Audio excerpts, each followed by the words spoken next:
Raha tsy manohatra fanomezan-tsoa, tompon'andraikitra misahana ny resaka vokabary eto anivon'ny fiariana. Ny vokabary dia tolotra iray natokana ho an'ny mpamboly vary manana tany 1 hektara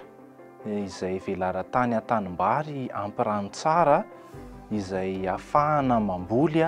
vary mandritra ny fotoam-pamokarana 220 ka hatramin'ny 320. Ny fomba fisoratana anarana dia tsotra, niazanana moraina, izany hoe manantona ny biraon'ny fiariana eny anivon'ny chambre de commerce isaky ny faritra, dia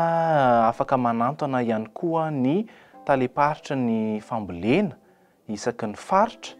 dia eny no misoratra anarana mameny mombamomba n'ilay olona, izay olona ao anelanelany 120 ka hatramin'ny 7-20 taona ihany ny afaka mandray anjara,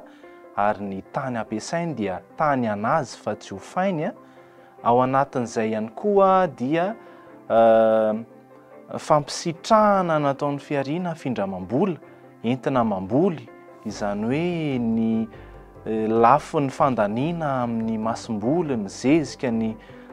fanafody ary ny asa tanan'ny olombelona miasa tany no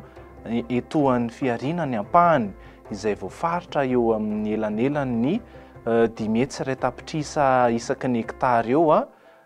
isaky ny faritra manodidididina an'izay. Ary ny fotoana hamerenana vola kosa rehefa vita ny famokaram-bary